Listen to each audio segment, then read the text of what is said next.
So it's finally here, the highly anticipated, brand new Spider-Man, brand new day film, and I gotta say, I was thoroughly surprised and entertained, and I really, really enjoyed the movie. Like more than I thought I would have. Like more than I thought I would have. It's been about what, like 3 years, 4 years since the last Spider-Man film, which was No Way Home. We had all of the Spider-Mans together. It was like a big mashup and a big kind of like a movie event because you had three Spider-Mans in one film, right? Very iconic, very cool. Now this is the first time that Tom Holland's Spider-Man is able to be on his own.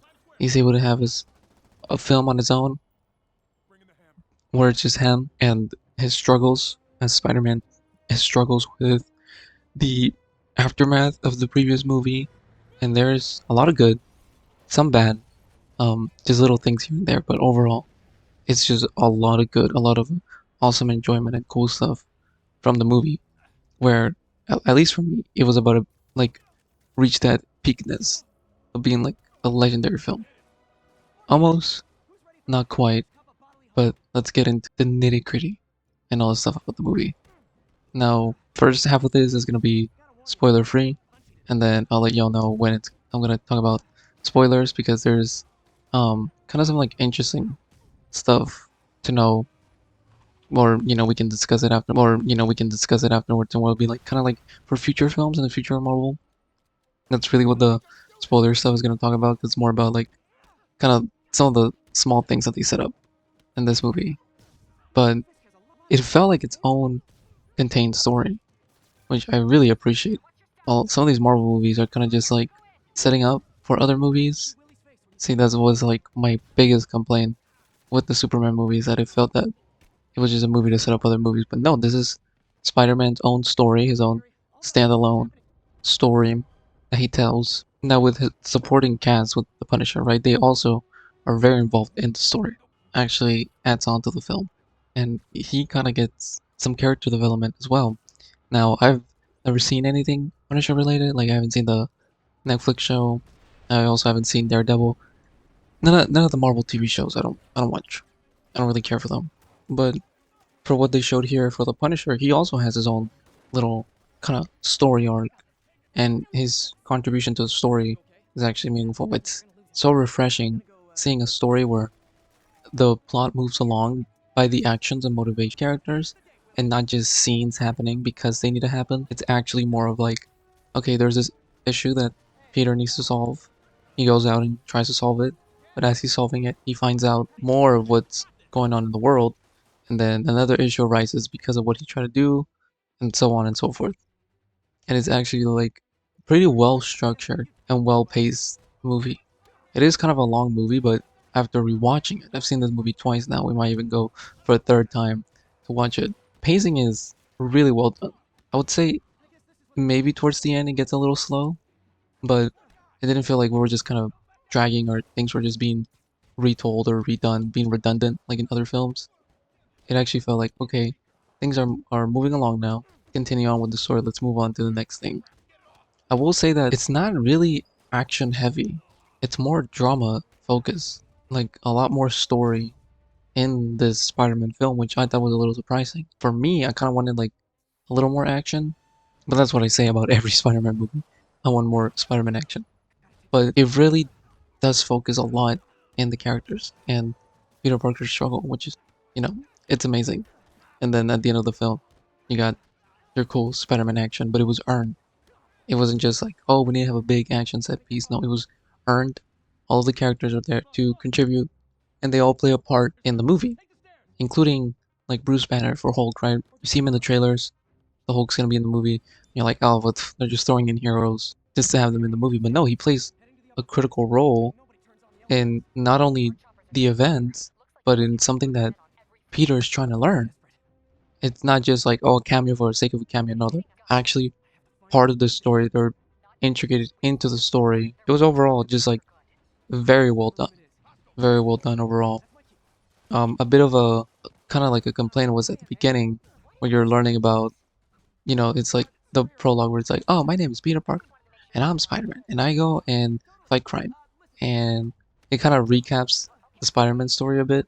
This is like the very like first 5 minutes of the movie, and he talks about how like, oh, I did something so everybody forget who I was because then people were gonna get hurt. And I guess if you haven't seen the previous movie, a lot of the emotion and like the weight of him losing his friends is kind of lost if you don't have that previous context. Like if you haven't seen a Spider-Man movie at all, let's say this is your first one since Homecoming, or if you've only seen one other Spider-Man movie, this is like your second one. Some of the emotional weight of like him like having history with certain characters and then them not remembering who he is kind of lost because you as the audience also need to have that history of watching the previous movies to be like, oh, well this is just a direct continuation of that.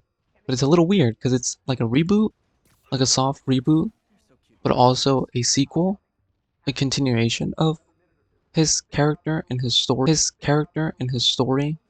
And if you were to just have it standalone, like if you as its own standalone Spider-Man story, it works. It's just those little details here and there that it could have used a little more web. It could have used a little more web to tie it up a bit better. But it was like overall done well. I'm not saying it was like done poorly. It was very clunkily, clunkily, or that it was very hastily put together and clunky. It was actually well knitted, well crafted, which I mean, I'm not asking for a lot, okay? I'm asking for a well made movie. But nowadays, that's almost like impossible because because the previous movies that came out before this was Thunderbolts, and I did not like Thunderbolts. It was really boring, really didn't make a lot of sense for the world, and it was just not even mid. It was like okay, like if you had nothing else to do that day, and movie tickets were like 250, then yeah. And then for Fantastic Four, I was like, okay, yeah, it's a good introduction for the Fantastic Four, but I didn't really get a sense of the characters. There wasn't really much characterization for those characters, and it felt like, okay, well, we're gonna get to know them in the future. But this is their film. This is when we're supposed to get to know those characters, or at least them having like a small arc, which that's exactly what the Punisher has in this movie. He has a small arc as a supporting character. Not really the Hulk. He's a character that, yeah, he's just here and we know how his character is, so he doesn't really change. Well, there's nothing like new for him, character wise. But there's a character that we've had multiple films of, and that's the difference between Fantastic Four and the Hulk situation is that in Fantastic Four is the first introduction to these characters and how they should be. The Hulk, he's a character that has been in like what 5 other movies, but somebody like the Punisher that has never been in a movie and has only been in a show, he has like a small arc and small character development. Obviously, the bulk of it is for Spider-Man because he's the main character. They give him something to do, and from the beginning of the movie to the end of the movie, he's a different person. There's something that he learns, or something that he changes. Same thing with Spider-Man, and I think the Spider-Man movies have been doing a really good job of grabbing how the character is at the beginning and him going through a journey, and by the end, he's a different person, or he learns something new, or something about him changed, not just physically, because now we have the organic web shooters, right? And before he used to have the like electronic web shooters, but now they're the organic ones. We're talking about metaphorical. We're talking about their character, and that's what complements it so well in this film.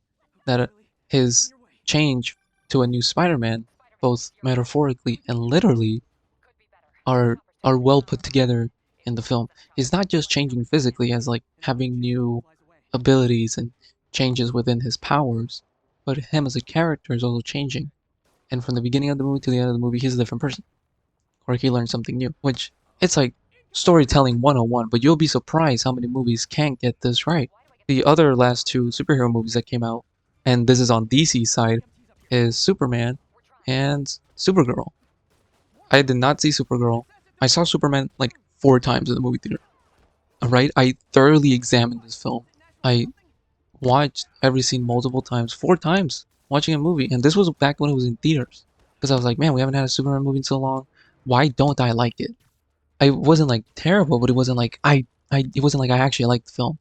With Spider-Man, I actually liked the film. I could even say even love, because I'm thinking of watching it again, and I'm like, that's the thing. If I can sit down and be like, I'll definitely watch the movie again, and I wouldn't get bored of it, that's a well-made film. And for superhero movies, it just seems so easy to do, but just they keep messing it up.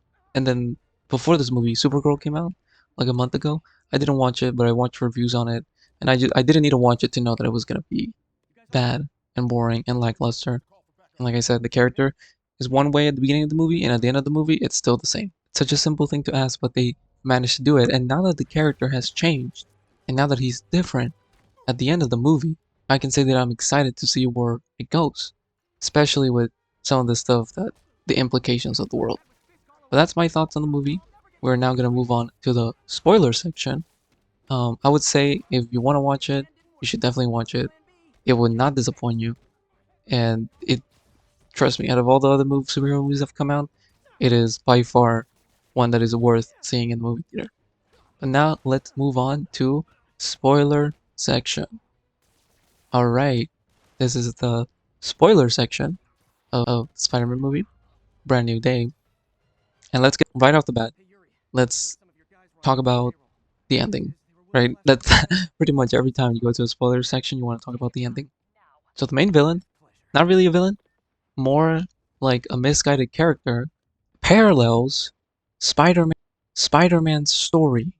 And I really couldn't talk about this in the non-spoiler section, but what here talking about in the spoiler section and why it complements it so well is because Spider-Man's struggle in this movie is the same struggle as the villain, aka Jean Grey. If y'all don't know, Jean Grey is an X-Men. She's Phoenix, so they're trying to put in the X-Men and try to kind of connect things together and such with the other Marvel stuff. Now we're coming to Doomsday, which if they put her in this movie, right, she's an X-Men, Spider-Man has to be in Doomsday. Like I know they didn't announce a cast thingy, but what if they're waiting to like for a trailer to drop and Spider-Man is in the trailer? I want him to be in the movie because there's another thing that I couldn't really talk about in the non-spoiler section that it really helps that he's kind of paired up with more superheroes. Not that Spider-Man couldn't do things on his own now, but we've reached a point where you no longer have to do like origin stories for him and all the villains. You can just be put into this world and you know what's going on and he needs to fight a bad guy. You know, the older Spider-Man films, they all had to have the origin story of the villain. But in this movie, that yeah, you get backstory, but it's not like, oh, you just got your powers like 2 days ago and you're trying to destroy the world. Which is luckily not what Jean Grey does. And it's more of like her trying to figure out what happened to her sister, which that would have been recent events. Because like why she's trying to look for her at this particular time. Which is luckily not what Jean Grey does. And it's more of like her trying to what happened to her sister, which that would have been recent events. Because like why she's trying to look for her at this particular time. But yeah, that was a kind of a reveal to people that she was like an X-Men character, and I didn't know either. I had to look this up, and I'm like, oh, X-Men? Okay, I'm not a big fan of the X-Men, but in the way that it was put here, it was well done because her story, her arc, is what Peter Parker's going through and what he learns, and what he learns, he teaches to somebody else. It's just great. It's just awesome. Like the movie is just great. Just talking about it, I'm like, oh man, this is so good, and like I don't think about the movie and I'm like, man, I wish they could have done this. I wish they could have done that. No, it was satisfying. It was compelling. It was a complete story. I didn't feel like they were setting up for like 10 other Spider-Man sequels that are never gonna happen. It's its own thing, its own identity, its own vision of the story that they wanted to tell, and it works. So Spider-Man goes, he saves the day, pretty much, right? And the post-credit scene. I was a little surprised, like how many people were confused about this. Now, some people think it was like Spider-Verse post-credit scene, but I'll tell you right now, spoilers. The post-credit scene is setting up Venom because Venom is an alien. So we're gonna get a black suit Spider-Man with Tom Holland. Hopefully we do. I mean, this movie, what? Like I think it's already made $1 billion. $1 billion Spider-Man movie. There's gonna be another one. Like there's no way there isn't another one. And that's gonna be very, very exciting because from the way the character was at the beginning and the way the character is now, I'm excited to see what they're gonna do. I like where he is and where he's gonna go. Besides that, in terms of the movie as a whole, I guess I would have liked a little more villains. Like him fighting villains, he only kind of fights a villain in the beginning, but and like a fight scene at the beginning of the movie, and in the middle there really isn't like a middle point fight. It's a lot of drama, but it's good drama and good character moments and character development. But it's an overall good film, an overall great film, and that's kind of all I had to say for the spoiler section. It was really those main things because everything else I said earlier in the video. But I'm I'm genuinely surprised. I don't know if I mean I don't think Sony really had to play a part in it because they are like partnering up with Marvel to have Punisher and have the Hulk. But do not let them just do whatever they want. Please get away, Sony. Let the movie creator create the movie, right? And not have like a board of people being like, we need to add this, we need to add this, and put that. No, none of that. Let the movie be a movie. Let Spider-Man be Spider-Man. And I'm excited for, like in 2 to 3 years. I'm calling it right now. It's gonna be called Spider-Man Out of This World, or it's gonna be called Spider-Man. What will be a good title for Venom? Spider-Man Symbiosis, or it's gonna be called Spider-Man One More Time, or Spider-Man Last Day Home, or Spider-Man Retribution, or Spider-Man Requiem. That'd be a cool title, Spider-Man Requiem, or Spider-Man the Evil One, something like that.